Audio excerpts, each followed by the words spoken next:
Buckingham Palace was bracing for just another ordinary announcement. Instead, what unfolded was nothing short of constitutional chaos.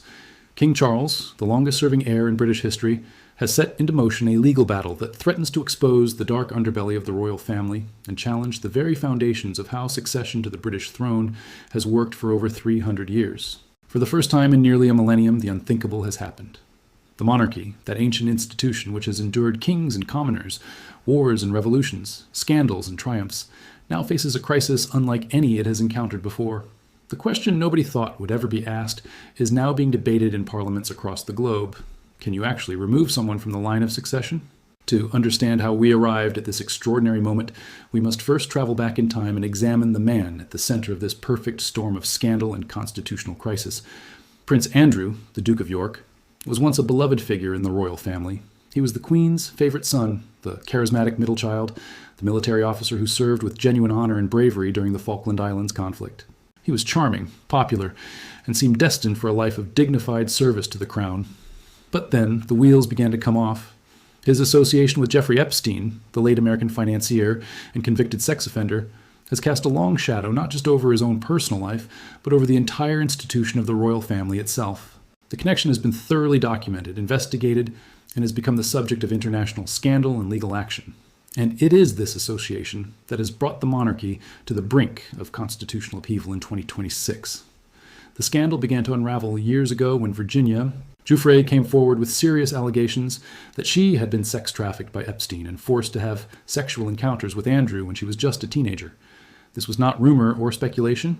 These were formal legal allegations backed by detailed testimony and evidence.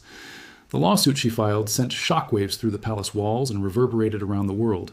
Andrew denied the allegations vehemently, maintaining his innocence with consistent statements to the media and to legal counsel, but the damage had already been done. The narrative had shifted. The public perception had turned. In February 2022, after years of legal wrangling and mounting pressure, Andrew settled the lawsuit with Giuffre for an undisclosed amount of money, though he never admitted wrongdoing. This settlement was seen by many as a tacit acknowledgement, even if not a legal one. However, the stain on his reputation would only deepen and spread as more documents came to light and more details emerged. Then, in April 2025, Virginia Giuffre passed away, but her story did not die with her. A posthumous memoir was published containing additional allegations and details that reignited the firestorm. The public outcry was immediate and intense. Members of Parliament began calling for action. The media demanded accountability. The people of Britain asked themselves and their government, how could a man with such serious allegations against him remain in line to the throne? It was in October of 2025 when King Charles finally took decisive action. The palace announced that the king had initiated a formal process to remove his brother's titles and honors. This was not a gentle or subtle move. This was a clear and definitive action that shocked even seasoned observers of the monarchy. Andrew Mountbatten Windsor, as he would now be known, was systematically stripped of everything the crown had given him. His military affiliations were removed. His royal patronages were terminated. His title as prince was revoked. His Royal Highness designation was expunged. The message was unmistakable.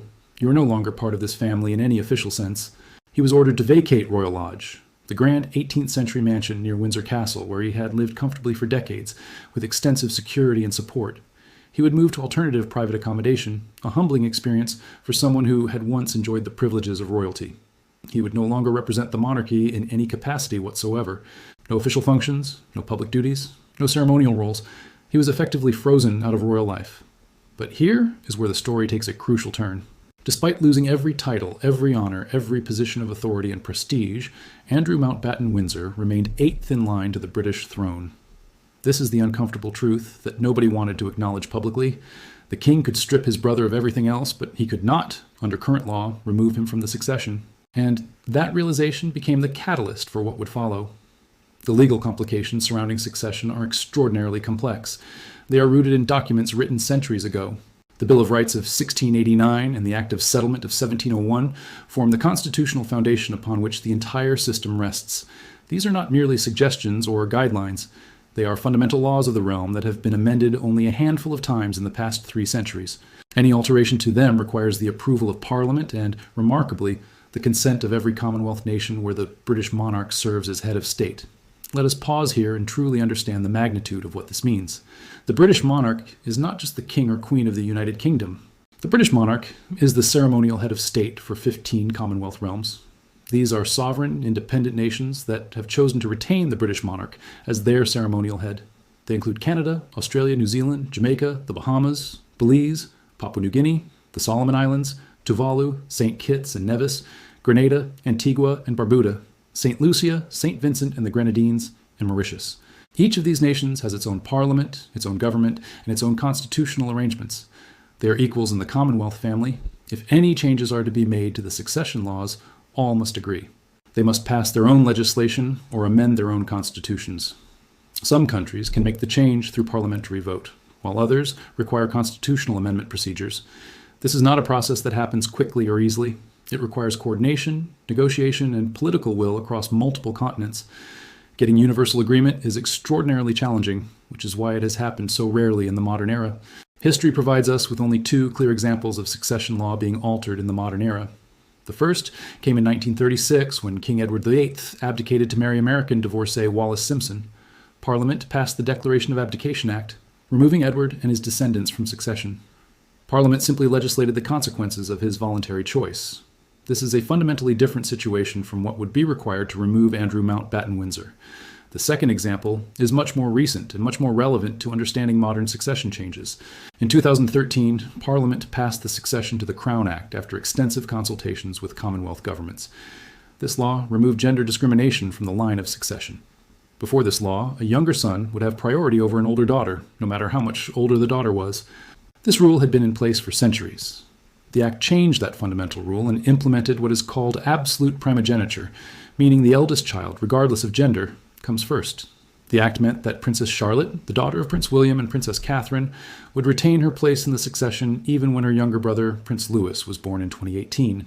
She would not be displaced by her younger brother. This was a modernization of the system, making it fit for the 21st century and reflecting modern values of equality. But again, and this is crucial to understand, this was not removing anyone from succession. It was changing the order and the rules by which succession would be determined. It was updating how the system worked, not expelling someone from it entirely. And even this relatively uncontroversial modernization took enormous effort to accomplish across all Commonwealth nations. Now, in 2026, the government was being asked to do something that had never been done before, to forcibly remove someone from the line of succession. To say that despite being born into the royal family, despite being the son of a king and the brother of a king, Andrew Mountbatten Windsor would have no right to the throne. It was unprecedented, it was controversial, and it raised profound constitutional questions. In the aftermath of Andrew's arrest on suspicion of misconduct in public office in early 2026, momentum began to build for legislative action. Prime Minister Keir Starmer told reporters that the government was looking at options regarding succession. He said they were considering what measures could be taken but would wait for the police investigation to conclude.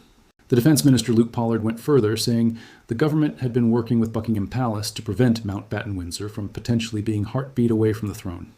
What became clear was that the palace itself was willing to support such a move, even if the king could not be seen publicly advocating for it. A source close to Buckingham Palace told the Times of London that the royal family would never get in the way of what Parliament decided. In other words, if Parliament wanted to pass legislation removing Andrew from succession, the palace would not oppose it. But the king himself remained silent on the matter, understanding that the monarch should not appear to be interfering in parliamentary business. The Liberal Democrats in Parliament were the most vocal in their support. Their leader, Ed Davey, declared that it would be intolerable for Andrew Mountbatten Windsor to succeed to the crown.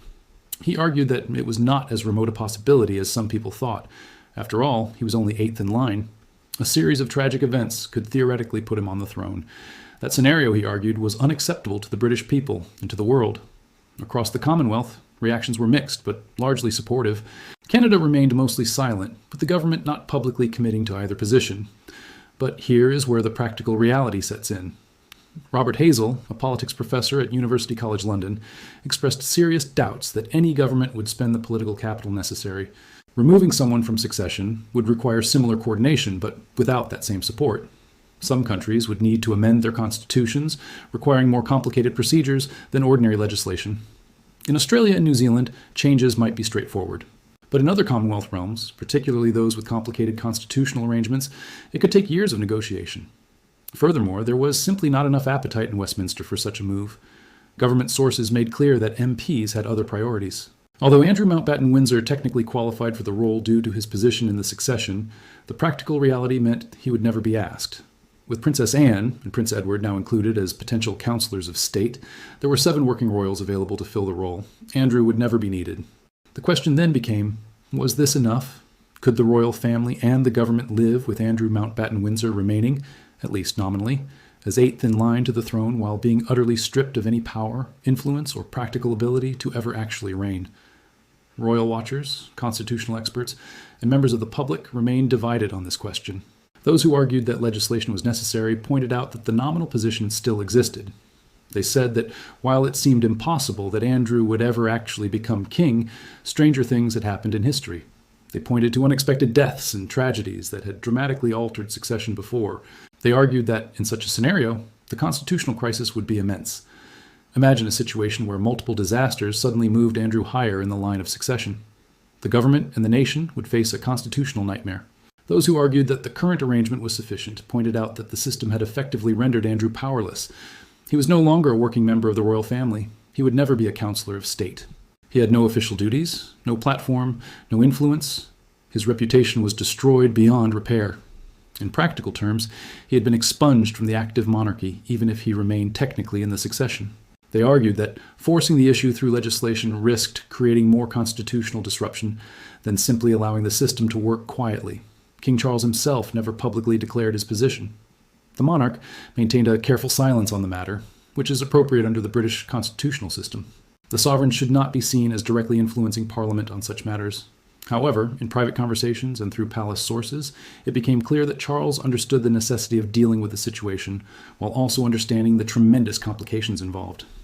He had made his statement through his actions in October 2025. He had stripped his brother of everything he could strip without parliamentary intervention. Beyond that, the matter was in the hands of the government and Parliament.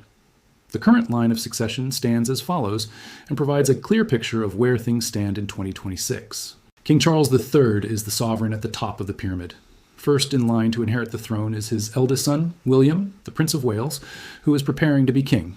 Second, third, and fourth in line are William's 3 children with Catherine, the Princess of Wales, who is preparing to be Queen Consort, Prince George, Princess Charlotte, and Prince Louis. These 4 represent the direct line of succession in its cleanest form. Fifth in line is Charles' younger son, Prince Harry, the Duke of Sussex, who stepped away from royal duties in 2020, but whose children remain in the line of succession. Sixth and seventh in line are Harry's 2 children, Prince Archie and Princess Lilibet, who were born after Harry left royal life and who rarely appear in official royal ceremonies. Their names are in the line of succession, but they have no official functions or roles. Eighth in line is Andrew Mountbatten-Windsor. This is the crucial position. Ninth is his eldest daughter, Princess Beatrice, who maintains her title and her role as a working royal, followed by her 2 daughters, Sienna Mapelli-Mozzi and Athena Mapelli-Mozzi. Then comes Prince Edward, the king's youngest sibling, followed by his 2 children, James and Louise. Much further down the line, we finally find Princess Anne, the king's only sister, along with her children and grandchildren. It is a remarkable and somewhat frustrating fact of the old succession law that because of male preference primogeniture, which was not completely abolished until 2013, Princess Anne remains lower in the line than many of her younger male relatives. She is older than Edward. She is the second child of Elizabeth II, yet she comes much later in the order. This was the rule for centuries, but Princess Anne has been one of the most dedicated and hardworking members of the royal family throughout her entire life. The practical implications of all this are significant. If Parliament does not pass legislation to remove Andrew from succession, the status quo will remain unchanged. He will be technically 8th in line, but practically powerless. He will fade from public view, his name occasionally mentioned in historical accounts of the monarchy, but his actual influence on the institution will be negligible. His titles are gone, his positions are gone, his reputation is gone. What remains is a legal designation that has no practical meaning. If Parliament does decide to pass legislation, the process would be long and complicated. It would require coordination with Commonwealth governments. Constitutional experts would need to be consulted. Parliamentary procedure would need to be followed in each jurisdiction. There would be debates about precedent, about the nature of constitutional succession, about the balance between the rule of law and the practical needs of the monarchy. It could take years. Meanwhile, the monarchy itself faces other questions and challenges. King Charles has been dealing with cancer since early 2024. While he has continued to perform his duties, there are questions about his long-term health and stamina. Prince William has been quietly taking on more responsibilities, particularly in areas related to the future of the monarchy. Some observers have speculated about whether Charles might eventually abdicate in favor of his son, though the palace has given no indication that such plans are being discussed. The broader context here is that the monarchy is evolving. Public expectations of the royal family have changed dramatically over the past few decades. The deference that characterized earlier generations has given way to more critical examination. The monarchy is expected to be more accountable, more transparent, and more aligned with modern values. The idea that someone could remain in the line of succession despite serious allegations of misconduct increasingly strikes the public as unacceptable. This is what makes the Andrew situation so significant. It is not just about one man and his past actions. It is about what the monarchy represents in the modern world. It is about whether the institution can adapt to changing expectations. It is about whether constitutional law, written centuries ago, can respond to contemporary needs. The 2026 situation represents a pivotal moment for the British monarchy. The decision whether to pursue legislation removing Andrew from succession, the way in which the government and the palace navigate these constitutional complexities, and the ultimate resolution of this crisis will signal to the world what kind of institution the monarchy intends to be going forward. If Parliament passes legislation removing Andrew, it will signal that the monarchy is willing to break with tradition when circumstances warrant it. It will demonstrate that the institution can evolve and that no one, not even a member of the royal family, is above the need for accountability. It will be a powerful statement that the monarchy's legitimacy depends on public trust and confidence. If Parliament does not act, it will signal that while the palace is willing to strip everything else, the formal legal structure of succession remains inviolate. It will suggest that while pragmatism can be applied to many aspects of royalty, the fundamental constitutional framework is too important to alter except in the most extraordinary circumstances. What is certain is that this situation has forced important conversations about the nature of the monarchy, the meaning of succession, and the relationship between ancient constitutional law and modern expectations. It has exposed tensions within the system that have always existed, but were rarely brought into such sharp focus. The Statute of Westminster of 1931 established that any alteration to the law touching succession to the throne would require the agreement of all Commonwealth realms. This was designed to protect the united nature of the Commonwealth and to prevent any single government from unilaterally changing the rules. But it also means that substantive changes are extraordinarily difficult to achieve. That difficulty is both a feature and a bug of the system. It is a feature because it ensures that changes to something as fundamental as succession are not made lightly or frequently. It provides stability and continuity. It prevents sudden shifts that could destabilize the institution. It ensures that all Commonwealth nations have a say in how the succession to their shared head of state is determined. It is a bug because it means that when change is genuinely needed, it is tremendously hard to achieve. It can paralyze decision-making and leave situations unresolved. It can mean that pressing concerns take years to address, if they are addressed at all. The complexity of getting agreement from 15 different nations, each with their own parliamentary procedures and constitutional requirements, is simply staggering. This is the dilemma that the monarchy and governments across the Commonwealth face in 2026. The Andrew situation highlights real problems with the current system. Yet addressing those problems requires navigating a thicket of constitutional complexity that few are eager to tackle. As 2026 continues, the situation remains in a kind of limbo. Andrew Mountbatten Windsor is stripped of everything except his theoretical place in succession. Parliament continues to consider options. The palace maintains its public neutrality while being willing to support legislative action if it comes. And the world watches to see how the ancient institution of the monarchy will adapt to the demands of the modern world. Whatever ultimately happens, this moment will be remembered as one of the most significant constitutional challenges the British monarchy has faced in generations. It will be studied by constitutional scholars and historians. It will be cited as a precedent for future decisions. It will be a test of whether the monarchy can evolve while maintaining its fundamental character. The institutions of government, of law, and of the monarchy itself are being tested. The Bill of Rights and the Act of Settlement, documents written in the 17th century, are being examined anew in light of 21st century concerns. The Perth Agreement and the principle of Commonwealth cooperation are being evaluated for their practical effectiveness in the modern world. And underlying it all is a simple but profound question: what does it mean to be a member of the royal family in 2026? Does it mean anything if you have been stripped of title and honor and practical influence? Or does that nominal position, that theoretical line to the throne, still carry meaning that must be taken seriously? These are the questions that King Charles, his government, and the Commonwealth nations are grappling with as this unprecedented situation unfolds. The answers will shape the future of the monarchy for generations to come. What happens in 2026 will be studied in constitutional law classes for decades. It will be analyzed by historians trying to understand how the modern monarchy navigated the greatest constitutional challenge it has faced in generations. It will be remembered as the moment when the institution had to ask fundamental questions about itself, about its values, and about its future. The broader significance of this moment cannot be overstated. In an era of declining respect for institutions, when trust in government is fragile, the monarchy represents a unique institution that has survived for 1,000 years. Its legitimacy depends not on force or coercion, but on public acceptance and respect. The fact that someone with serious allegations of misconduct could remain theoretically in line to the throne strikes many people as fundamentally incompatible with the modern monarchy's need to be seen as a beacon of propriety and virtue. This crisis will ultimately reveal who the monarchy is in the 21st century. Will it be an institution that can evolve and adapt to modern expectations, or will it be bound by traditions and procedures so complex that it cannot respond effectively to contemporary challenges? The answer will say a great deal about what kind of institution it intends to be going forward.